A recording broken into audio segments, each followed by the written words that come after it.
Hi friends, ಎಲ್ಲರೂ ಹೇಗಿದ್ದೀರಾ? ಈ ದಿನ ಮತ್ತೊಂದು ವಿಶೇಷ ಅಡುಗೆಯೊಂದಿಗೆ ನಿಮ್ಮ ಮುಂದೆ ಬಂದು ನಿಲ್ತಾ ಇದ್ದೀನಿ. ವಿಶೇಷ ಅಡುಗೆ ಯಾವುದು ಅಂತ ಹೇಳಿದ್ರೆ ಎಲ್ಲರೂ ತಿಂದಿರ್ತೀರಾ, ಆದರೂ ಕೂಡ ಸ್ವಲ್ಪ ವಿಶೇಷವಾಗಿರ್ತಕ್ಕಂಥ ಸೀಮೆ ಬದನೆಕಾಯಿ ಹುಳಿ ಅಂತ ಹೇಳಿಬಿಟ್ಟು ನಾನು ಮಾಡ್ತಾ ಇದ್ದೀನಿ. ಅದಕ್ಕೆ ಬೇಕಾಗಿರ್ತಕ್ಕಂಥ ಇಂಗ್ರೀಡಿಯೆಂಟ್ಸು ಇಲ್ಲಿದೆ, ತಯಾರಿ ಮಾಡ್ಕೊಂಡಿದ್ದೀನಿ. ಅದನ್ನು ನಾನು ನಿಮಗೆ ತೋರಿಸ್ತೀನಿ. ಇದಕ್ಕೆ ಬೇಕಾಗಿರ್ತಕ್ಕಂಥ ಇಂಗ್ರೀಡಿಯೆಂಟ್ಸು 2 ಸೀಮೆ ಬದನೆಕಾಯಿ ಹೋಳು ಹೆಚ್ಕೊಂಡಿದ್ದೀನಿ, ಹಾಗೆ 2 ಟೊಮೆಟೊ ಹಾಗೂ 1 ದೊಡ್ಡ ಈರುಳ್ಳಿ ಹೆಚ್ಕೊಂಡಿದ್ದೀನಿ. ಹಾಗೆ ನಾನು ಮೈಸೂರು ತೂರ್ ದಾಲ್ನ ಯಾವಾಗಲೂ ಬಳಸೋವಂಥದ್ದು, ಅದು ಬಹಳ ಒಳ್ಳೆಯದು ಅಂತ ಹೇಳಿಬಿಟ್ಟು ನಾನು ಅದನ್ನು ಬಳಸ್ತೀನಿ. ಹಾಗೆಯೇ ಅಸಿಡಿಟಿ ಯಾವುದು ಬರೋದಿಲ್ಲ ಆ ಬೇಳೆಯನ್ನು ಬಳಸೋದ್ರಿಂದ. ಹಾಗೆಯೇ ಸ್ವಲ್ಪ ಮಟ್ಟಿಗೆ ಅರಿಶಿಣ, ಹಾಗೆ ಸ್ವಲ್ಪ ಮೆಂತ್ಯ ಹಿಟ್ಟು, ಹಾಗೆ ಸ್ವಲ್ಪ ಎಣ್ಣೆ. ಈ ಎಣ್ಣೆ ಬಂದು ನಾನು ಇದನ್ನು ಬಳಸ್ತೀನಿ. ನಾನು ಯಾವ ರೀತಿ ಎಣ್ಣೆ ಬಳಸ್ತೀನಿ ಅಂತ ಹೇಳಿದ್ರೆ, ಇದು ಕೋಲ್ಡ್ ಪ್ರೆಸ್ಡ್ ಆಯಿಲ್ ಅಂತ ಹೇಳಿಬಿಟ್ಟು ಗ್ರೌಂಡ್ನಟ್ ಆಯಿಲ್ ನಾನು ಯೂಸ್ ಮಾಡ್ತೀನಿ. ಆರೋಗ್ಯದ ದೃಷ್ಟಿಯಿಂದ ಹೊರಗಡೆ ಮಾರ್ಕೆಟಲ್ಲಿ ಸಿಗ್ತಾ ಇರ್ತಕ್ಕಂಥ ಯಾವುದೇ ಎಣ್ಣೆನ ನಾನು ಬಳಸೋದಿಲ್ಲ. ಹಾಗೆಯೇ ಸ್ವಲ್ಪ ಆ ಎಣ್ಣೆ ಜೊತೆಗೆ ಅರಿಶಿನ ಹಾಗೂ 1 ಚಿಕ್ಕ ನಿಂಬೆಹಣ್ಣಿನ ಗಾತ್ರದ ಅಷ್ಟು ಹುಣಸೆ ಹಣ್ಣು, ಹಾಗೆಯೇ ಒಂದಿಷ್ಟು ಸಾಸಿವೆ. ಇದಿಷ್ಟು ಇಂಗ್ರೀಡಿಯೆಂಟ್ಸ್ ನಮಗೆ ಬೇಕಾಗಿರೋವಂಥದ್ದು. ಈಗ ಸ್ಟಾರ್ಟ್ ಮಾಡೋಣ. ಮೊದಲಿಗೆ ಈಗ ಬೇಳೆ ತಗೊಳ್ತಾ ಇದ್ದೀನಿ. ಬೇಳೆ ತಗೊಂಡು ಚಿಕ್ಕ ಕುಕ್ಕರಲ್ಲಿ ನಾನು ಬೇಳೆ ಹಾಕ್ಕೊಳ್ತಾ ಇದ್ದೀನಿ. ಹಾಗೆಯೇ ಅದಕ್ಕೆ ಸ್ವಲ್ಪ ಮಟ್ಟಿಗೆ ನೀರು, ಬೇಳೆ ಮುಳುಗೋ ಅಷ್ಟು ನೀರು, ಅದಕ್ಕೆ ಮುಳುಗಿ ಒಂದು ಸ್ವಲ್ಪ ಮಟ್ಟಿಗೆ ತರಕಾರಿ ಕೂಡ ಮುಳುಗಬೇಕಲ್ವ, ಹಾಗೆ ಅದಕ್ಕೆ ನಾನು ಈ ಹೆಚ್ಕೊಂಡಿರ್ತಕ್ಕಂಥ 2 ಸೀಮೆ ಬದನೆಕಾಯಿ ಹೋಳನ್ನು ಇದು ಮಾಡ್ಕೊಳ್ತಾ ಇದ್ದೀನಿ. ಹಾಗೆ ಸ್ವಲ್ಪ ಮಟ್ಟಿಗೆ ಅರಿಶಿನ, ಹಾಗೆಯೇ ಸ್ವಲ್ಪ ಮಟ್ಟಿಗೆ ಎಣ್ಣೆ ಹಾಕೋತಾ ಇದ್ದೀನಿ. 1 ತೊಟ್ಟು ಎಣ್ಣೆ ಹಾಕೋತೀನಿ. ಈಗ ಕುಕ್ಕರ್ ಇಡ್ತಾ ಇದ್ದೀನಿ.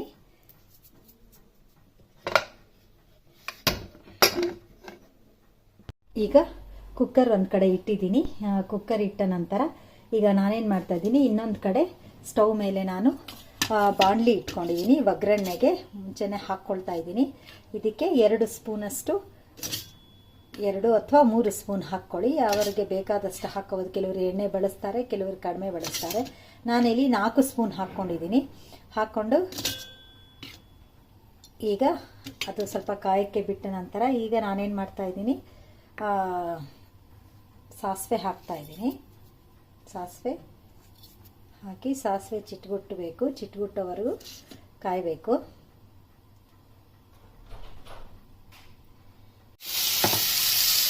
ಎಲ್ಲಕ್ಕಿಂತ ಇಂಪಾರ್ಟೆಂಟ್ ಆಗಿರ್ತಕ್ಕಂಥ ಇಂಗ್ರೀಡಿಯೆಂಟು ಉಪ್ಪು ಸ್ವಲ್ಪ ಮಟ್ಟಿಗೆ ಹಾಕಬೇಕು. ಹಾಕಿದ್ರೆ ಬೇಗ ಬೇಯುತ್ತೆ.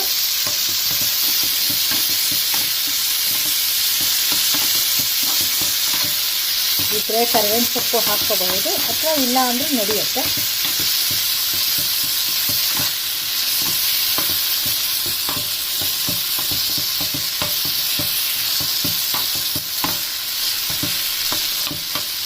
ಇದು ಹೋಟೆಲ್ ಶೈಲಿಯ ಸಾಂಬಾರು ಅಂತ ಹೇಳಬೇಕು ಅಂತ ಹೇಳಿದ್ರೆ, ಮನೆಯಲ್ಲೂ ಮಾಡ್ಕೋಬಹುದು. ಆ ರೀತಿ ಮಾಡಬೇಕು ಅಂತ ಹೇಳಿದ್ರು ಕೂಡ ಹೋಟೆಲ್ ಶೈಲಿ ಕೂಡ ನಾವು ಮಾಡ್ಕೋಬಹುದು. ಈ ರೀತಿ ಈರುಳ್ಳಿಯನ್ನು ಬಳಸ್ತೀರನೇ ಕೂಡ ಮಾಡ್ಕೋಬಹುದು.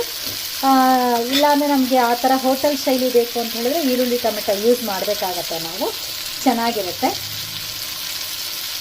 ಇದು ಚೆನ್ನಾಗಿ ಫ್ರೈ ಆಗಬೇಕು. ಈಗ ಸಾಸಿವೆ ಚಿಟ್ಗುಡ್ತಾ ಇದೆ ನೋಡಿ. ಚಿಟ್ಗುಟ್ಟೋವರೆಗೂ ಕಾಯಬೇಕು ನಾವು, ಆ ಥರ ಬೇಡ. ಚಿಟ್ಗುಟ್ಟಿದ್ರೇ ಚೆನ್ನಾಗಿರೋದು ಸಾಂಬಾರು.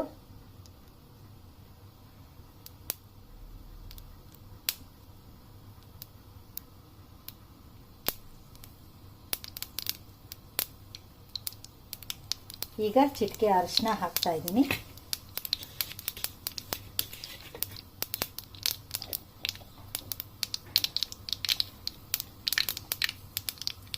ಈಗ ಸಾಸಿವೆ ಚಿಟ್ಗುಟ್ಟಿದೆ. ಈಗ ಒಂದು ಹೆಚ್ಕೊಂಡಿರೋ ಈರುಳ್ಳಿ ಹಾಕ್ತಾ ಇದ್ದೀನಿ. ಬಾಡಿಸ್ಬೇಕು ಈರುಳ್ಳಿನ.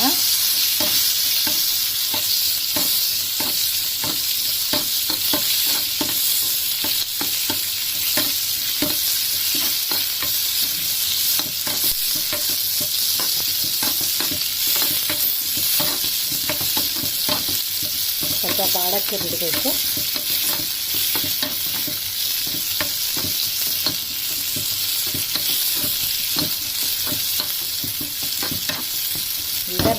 ಮಾಡ್ತಾಯಿದ್ದೀನಿ.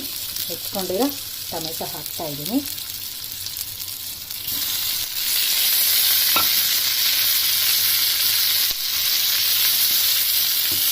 ನೋಡಿ,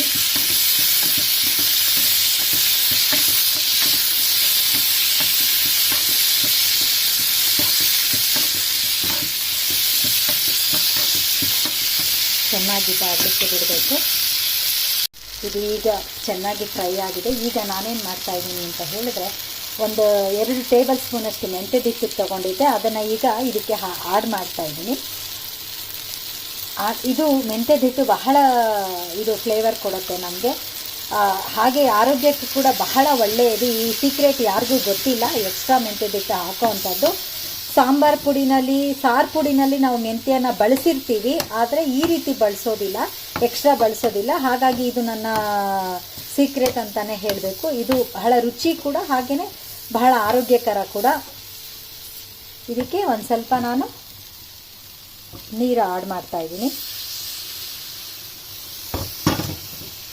ಸ್ವಲ್ಪ ಹೇಗೆ ಇದನ್ನು ಕುದಿಯೋಕ್ಕೆ ಬಿಡ್ತೀನಿ, 2 ಮಿಕ್ಸ್ ಆಗಲಿಕ್ಕೆ ಬಿಡ್ತೀನಿ.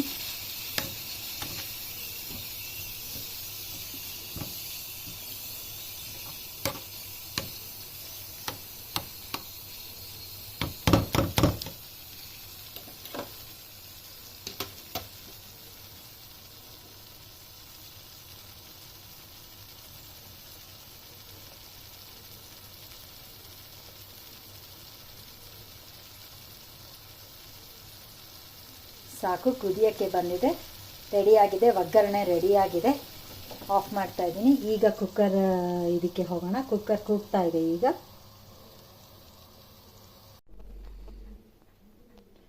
ಈಗ ಕುಕ್ಕರ್ ಇಳ್ದಿದೆ, ಇದನ್ನು ತೆಗೆದುಕೊಳ್ತಾ ಇದ್ದೀನಿ.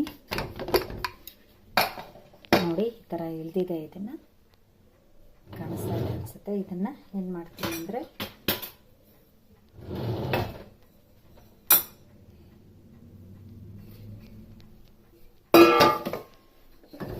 ಈ ದೊಡ್ಡ ಪಾತ್ರೆಗೆ ನಾನು ಬಗ್ಗಿಸ್ಕೊಳ್ತಾ ಇದ್ದೀನಿ. ಬೆಂದಿದೆ, ತರಕಾರಿ ಎಲ್ಲ ಬೆಂದಿದೆ.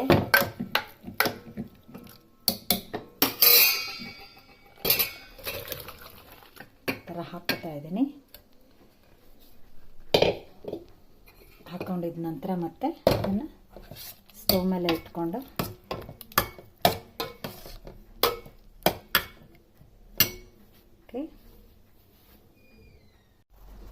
ಸ್ಟವ್ ಮೇಲೆ ಇಟ್ಕೊಂಡ ನಂತರ ಅದಕ್ಕೆ ಉಪ್ಪು, ಹಾಗೆಯೇ ನಾವು ಇಟ್ಕೊಂಡಿರ್ತಕ್ಕಂಥ ಸಾಂಬಾರು ಪುಡಿ ಹಾಕಿದ್ದೀನಿ. ಹಾಕಿ ಚೆನ್ನಾಗಿ ಮಿಕ್ಸ್ ಮಾಡಿ ಅದನ್ನು ಕುದಿಯೋಕ್ಕೆ ಬಿಡಬೇಕು. ಅದನ್ನು ಉರಿ ಮೀಡಿಯಮ್ ಸೈಜಲ್ಲಿ ಇರಬೇಕು. ಅದನ್ನು ಕುದಿಯೋಕ್ಕೆ ಬಿಟ್ಟು ನಂತರ ಈಗ ಕುದ್ದಿದ್ದಾಗಿದೆ, ಒಂದು 10 ನಿಮಿಷ ಕುದ್ದಿದ್ದಾಗಿದೆ ಚೆನ್ನಾಗಿ. ಈಗ ನಾವೇನು ಅದು ಉಪ್ಪು ಖಾರ ಎಲ್ಲ ಹಿಡಿದಿರುತ್ತೆ. ಈಗ ನಾನು ನಿಂಬೆ ಹಣ್ಣಿನ ಗಾತ್ರದ ಹುಣಸೆ ಹಣ್ಣನ್ನು ಹಿಂಡಿಕೊಂಡಿದ್ದೀನಿ, ರಸನ. ಅದನ್ನು ನಾನು ಆಡ್ ಮಾಡ್ತಾ ಇದ್ದೀನಿ. ಈಗ ಆಡ್ ಮಾಡಿ ಚೆನ್ನಾಗಿ ತಿರುಗಿಸ್ಬೇಕಾಗತ್ತೆ. ಇನ್ನೊಂದು 10 ನಿಮಿಷ ಕುದಿಲಿಕ್ಕೆ ಬಿಡಬೇಕಾಗತ್ತೆ ನಾವು.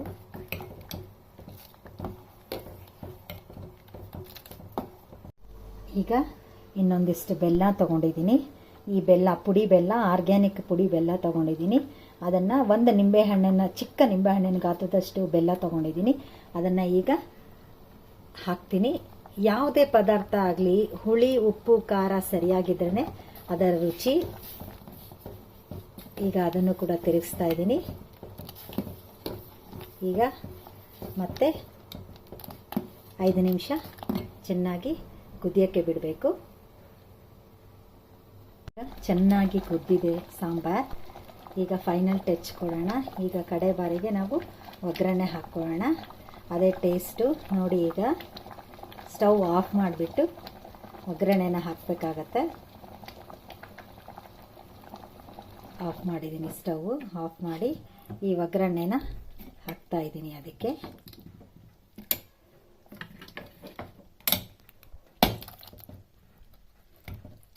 ಹಾಕ್ತೇನೆ.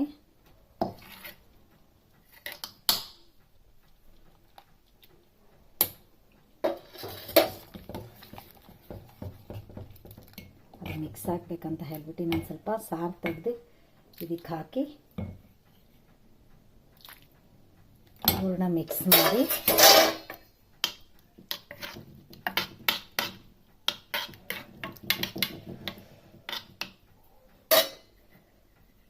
ಹಾಕ್ತಾ ಇದ್ದೀನಿ.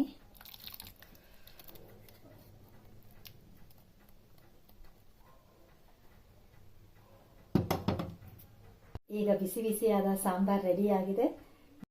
ಬಿಸಿ ಬಿಸಿಯಾದ ಸೀಮೆ ಬದನೆಕಾಯಿ ಹುಳಿ ತಯಾರಾಗಿದೆ. ನಿಮಗೆ ಈ ಅಡುಗೆ ಇಷ್ಟ ಆದರೆ ಲೈಕ್ ಮಾಡೋದು ಮರಿಬೇಡಿ, ಹಾಗೆ ಸಬ್ಸ್ಕ್ರೈಬ್ ಮಾಡೋದು ಮರಿಬೇಡಿ. ಮತ್ತೊಮ್ಮೆ ಇನ್ನೊಂದು ಹೊಸ ಅಡುಗೆಯೊಂದಿಗೆ ನಿಮ್ಮ ಮುಂದೆ ಬಂದು ನಿಲ್ತೀನಿ. ಎಲ್ಲರಿಗೂ ನಮಸ್ಕಾರ ವೀಕ್ಷಕರೇ.